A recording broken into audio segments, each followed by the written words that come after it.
Good afternoon, friends. I'm Steve Benoon. You're watching Israeli News Live, and just want to do a few updates on some things that are going on in the world. And the Jerusalem Post reporting about this alleged Sudanese peace deal that was being put together between Israel and Sudan. As we know, the United Arab Emirates had just came on board with a peace agreement with Israel. And then it seems to be that Sudan was also following suit. Now, Sudan, you got to remember, was one of those nations that they were going to overthrow as part of the 7 nations that General Wesley Clark spoke about. But then the Jerusalem Post came out today and said Sudan's foreign ministry rescinded its message in support of peace and reconciliation with Israel, which led to speculation Monday that countries could be on the verge of normalizing ties and establishing formal diplomatic relations. The Sudanese foreign ministry spokesman Hadar Badawi al-Sadiq told Sky News Arabia that Sudan looks forward to a peace agreement with Israel. His words followed the announcement last week of a pending peace deal between Israel and the United Arab Emirates. Okay, now that was said right there, but then we come down and we find out that both Israel and Sudan would benefit from such an agreement. He added, Sadiq told Reuters that Emirates' move is a brave and bold step and contributes to putting the Arab world on the right track to build peace in the region and to build a sustainable peace. Sounds like the sustainable development, doesn't it? Oh, wow. Interesting words, right? However, the Sudanese foreign minister designate Omar Kamaruddin Ismail sent out a subsequent message that it was astonished by Sadiq's statements, which he had not been authorized to make. What do you know there? Well, somebody doesn't like what's going on. I have a feeling, though, that Mr. Omar Kamaruddin Ismail is not going to be around much longer in Sudan because Israel is not going to stand back and allow the embarrassment of this peace deal to go to waste. Said the Ministry of Foreign Affairs of the Republic of Sudan confirms that the issue of relations with Israel was not discussed in the Foreign Ministry of Foreign Affairs in any way, and Ambassador Hayat Badawi Sadiq was not assigned to make any statements in this regard, the statement added.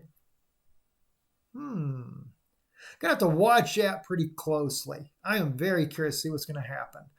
All right, listen here, guys. The other day we had Scott on with Planet X News. He talked about the corona ejection and how it was going to cause earthquakes, which that is common amongst scientists that know about the corona ejections. They do cause, as the Earth absorbs that blast, causes earthquakes. But as he said, we'd see 6.0 or greater.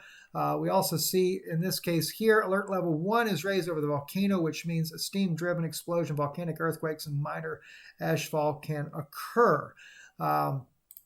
And then also we had 2 earthquakes hitting right around close, about 10 minutes apart, 6.8 and a 6.9 in southwest of Bengkulu, Indonesia. I was looking at the earthquake USGS chart here. Let me just kind of refresh that page there because sometimes things change pretty rapidly. Here it is in Indonesia there. There we go right there, 6.9. And Bengkulu, Indonesia was where one happened at. And let's see, the other one, that was a 4.6. Let's see what else we have here. Then we had a 4.7. That was on that's actually just happened a little while ago.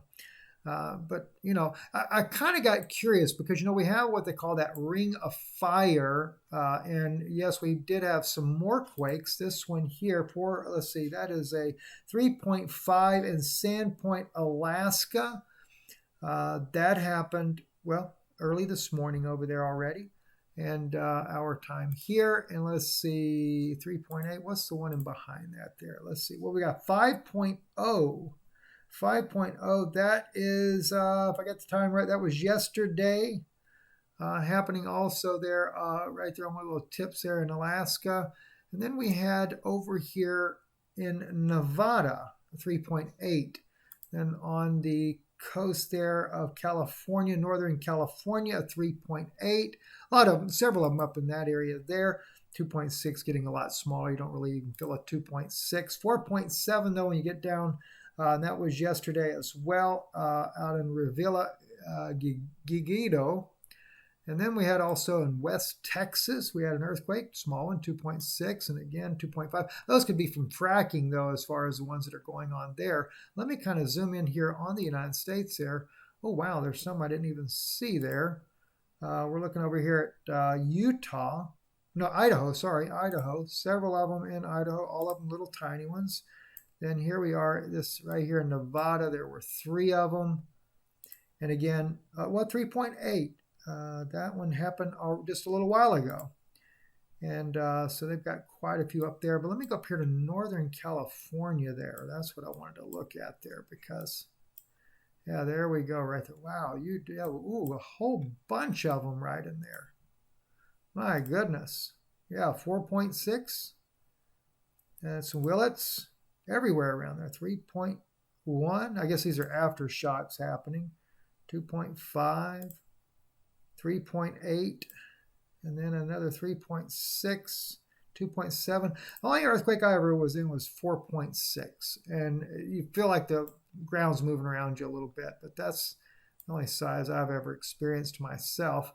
Down here, what is that, around Haiti or something? No, Puerto Rico, 3.0 happened.